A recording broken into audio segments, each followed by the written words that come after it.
With the RAF and the Royal Navy pinned down, Germany had successfully established a foothold in the last remaining resistance in Western Europe, Great Britain. Now, London was under siege and facing its darkest hour. Hitler was banking on the city being bombed into submission, breaking the British resolve once and for all.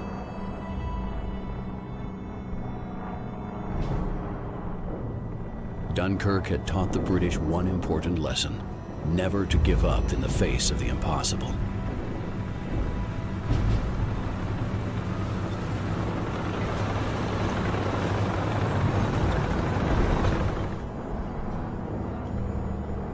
Failure to hold London would mean Britain and the war would be lost to the Germans. Lieutenant Edwards of the 7th Royal Tank Regiment, 1st Army Tank Brigade, had been assigned to stem the tide of advancing German armor.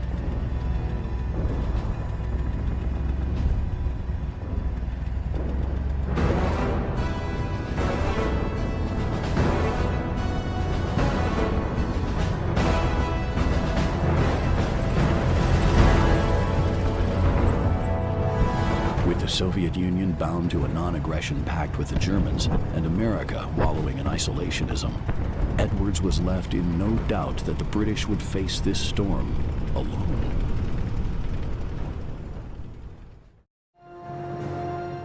Edwards had been ordered to halt the German advance. He was the last line of London's defense.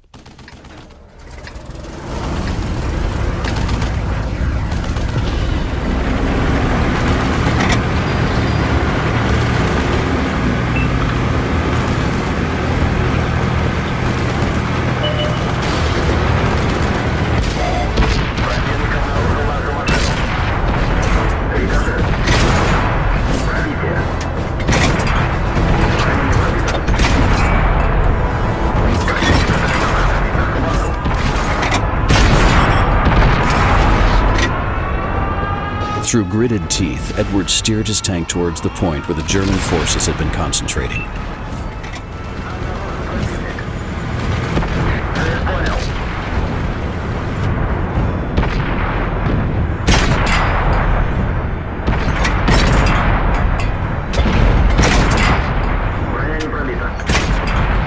Wave after wave, the German tanks kept coming.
Incoming artillery!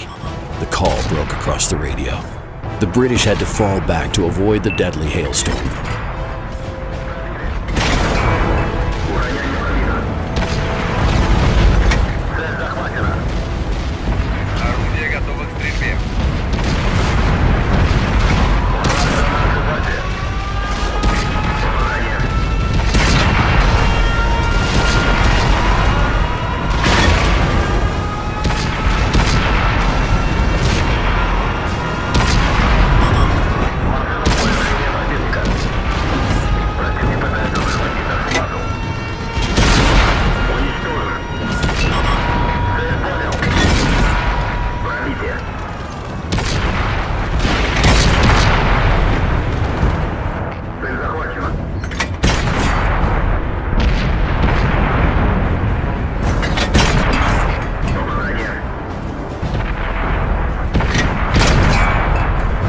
Edwards watched the enemy retreat back from their defensive line and breathed a huge sigh of relief.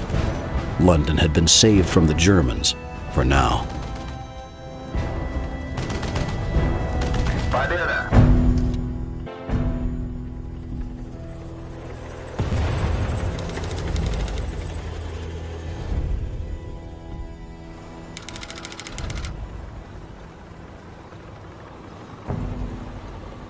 Hitler's assault on London had failed. What's more, the British rearguard had managed to push the German armor back into the surrounding countryside. The tables had been turned on the Third Reich.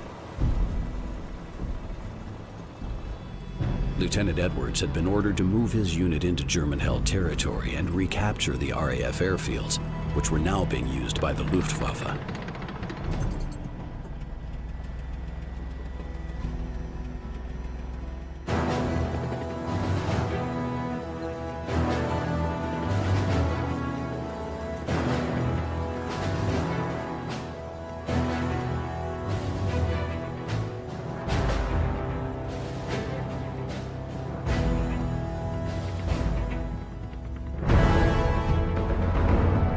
As the British armor rolled across the bridge, Edwards knew this was their chance to pay back the Germans for Dunkirk, London, and the invasion of Great Britain.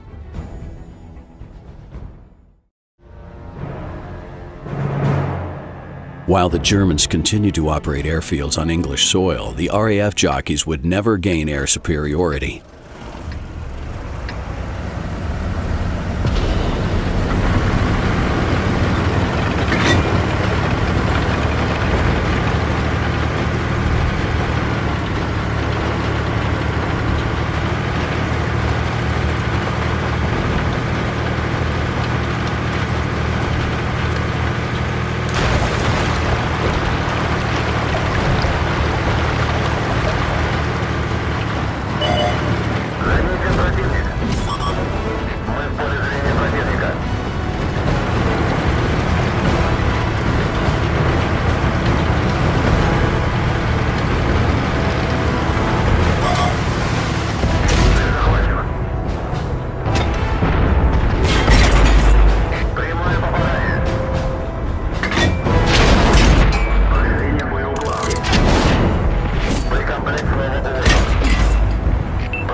Capturing the German repair facilities would mean an end to their salvage capabilities.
заряжено.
The German ammo depots were captured, crippling their supply chain.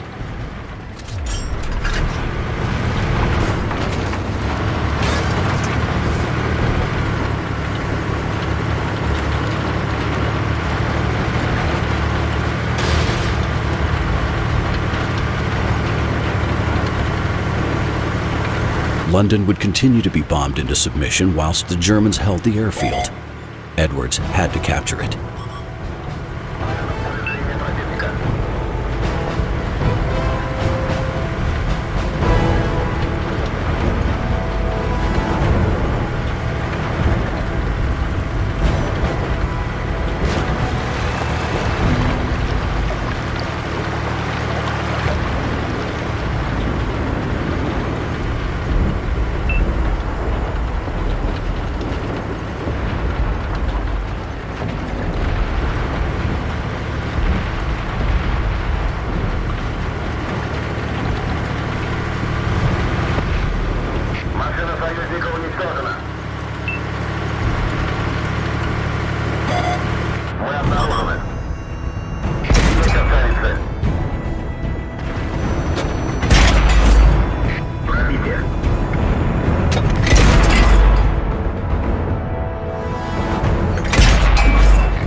The German armor burned fiercely as Edwards surveyed the aftermath of this intense fight. The tide had finally begun to turn.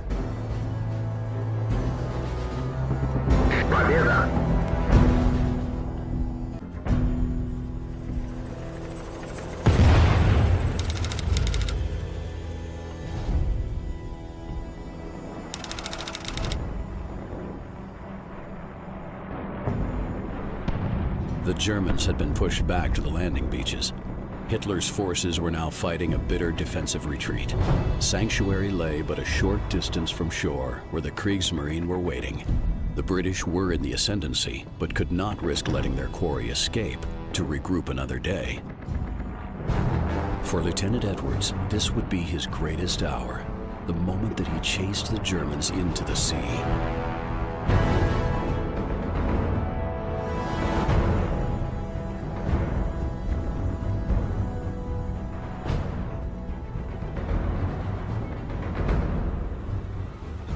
steel and blood. Edwards knew deep down that this would be a fight with no quarter asked and none given. They still had to overcome their biggest challenge yet. Beil of the 6th Panzer Division, one of Hitler's greatest commanders, was all that stood between success and failure. If Britain was to prevail, Edwards would have to defeat this commander.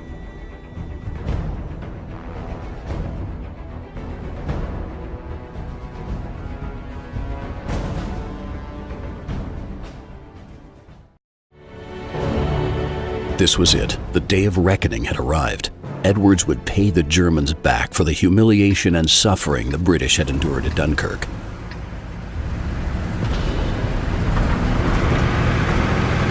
Word spread that the Germans were hurriedly trying to evacuate their troops off the shore. Edwards sped onwards towards the enemy.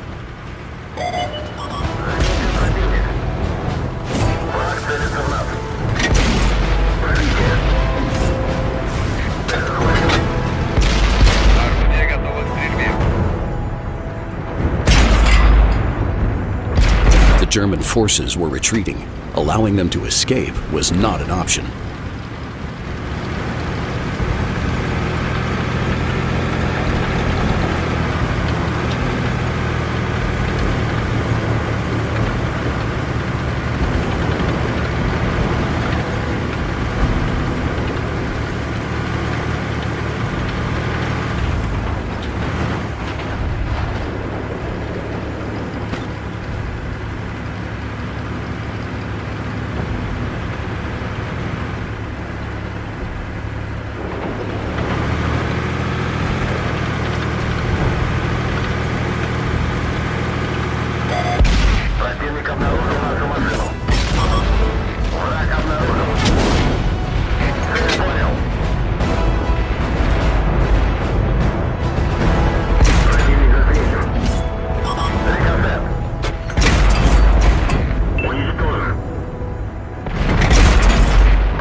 The beachhead was in sight, and it was the Germans' last stand.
Edward stared at the lone German tank blocking his path. He was about to go toe-to-toe with Hitler's finest tank commander ace.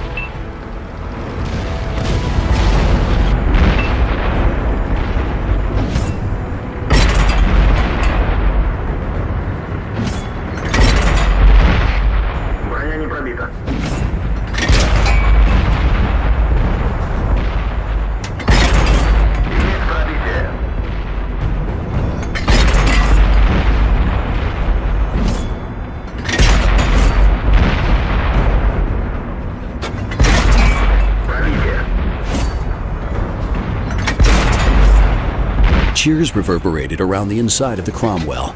The German invasion army had been finally crushed.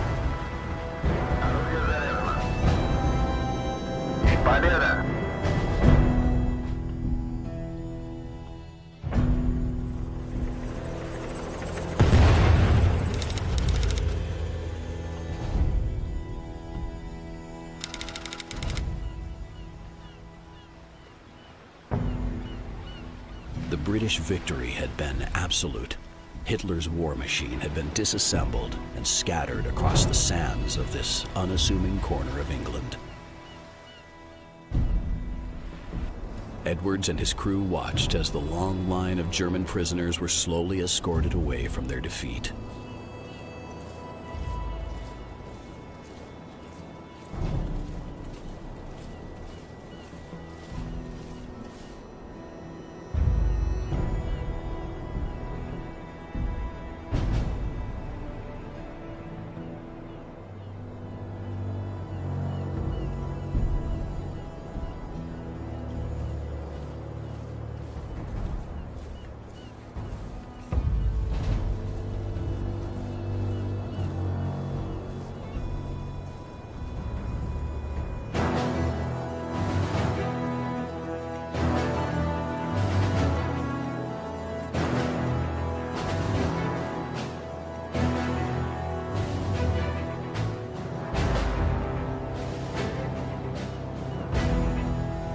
Lieutenant Edwards was right. Preparations were already underway for a joint British and American force to invade northern France. Edwards and his Cromwells would soon be called upon once more to fight for a free Europe.